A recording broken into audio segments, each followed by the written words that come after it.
So men and women go about as well together as peanut butter and chocolate flavored napalm, or about as well together as a recovering alcoholic and kratom and or ketamine. You know, they actually market kratom and ketamine to recovering alcoholics. I swear to you, it's 110% true. And the argument is, well, when they're taking ketamine or kratom, they don't want to drink anymore. They're not. It stops them from being addicted to alcohol. Yeah, because now they're addicted to kratom. Yeah, you know, the best way to combat one addiction is to be addicted to something else. Sure, yeah, if you stop taking one highly addictive substance in substitution of the other, sure.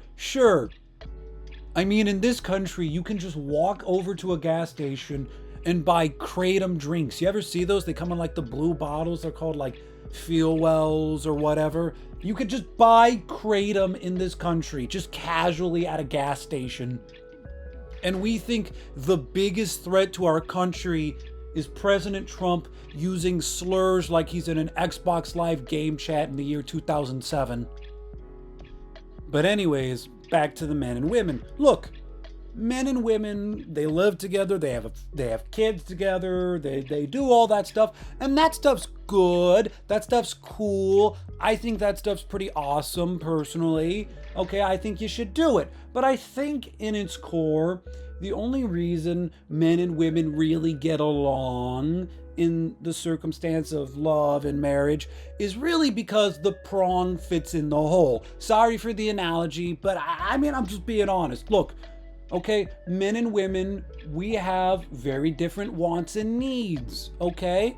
Men and women are in the same species, but they're on totally separate sides of the aisle in that species, okay?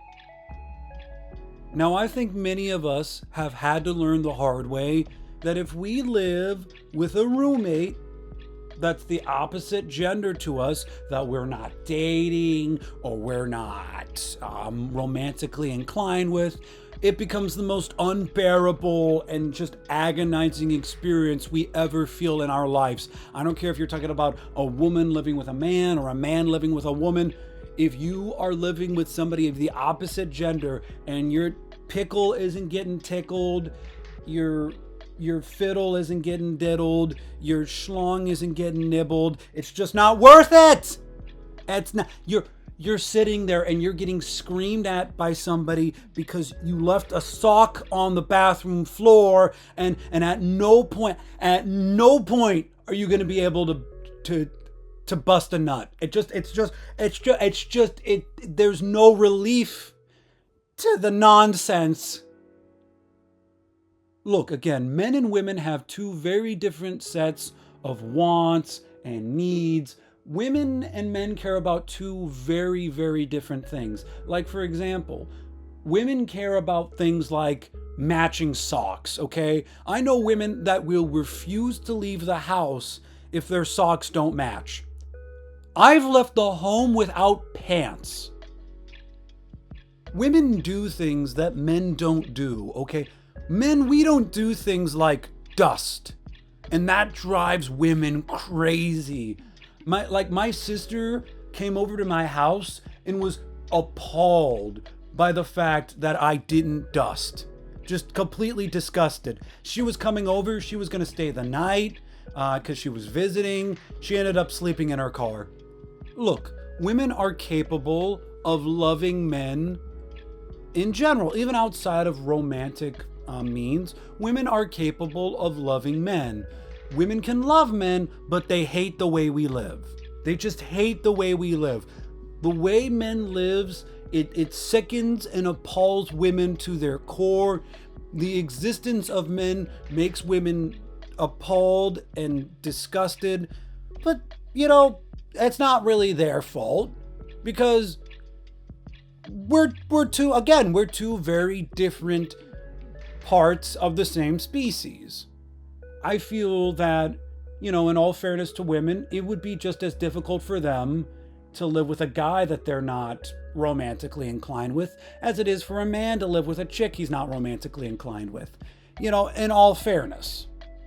Because I think, in the same way, a woman will never be able to understand why a grown man will spend countless amounts of money buying and collecting Pokemon cards.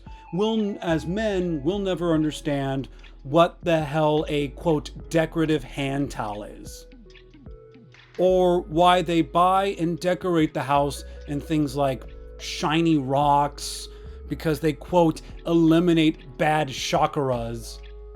It doesn't make sense to us, because when you're living with somebody and at no point are the two of you doing the nasty, okay, and this person is complaining about all the weight they're gaining from all the unhealthy junk food that they're buying and eating. And then when you just, in every sensible reason of just everything that's logical in the universe, tell that person, well, if you want to stop gaining the weight, stop buying and eating so much junk food. And now you're in a screaming match with somebody that nothing's being done to the pickle. And now you're in the bathroom flushing handfuls of freaking Milky Way bars down the toilet like it's cocaine, just so you can get them out of the house and just get like 15 minutes apiece.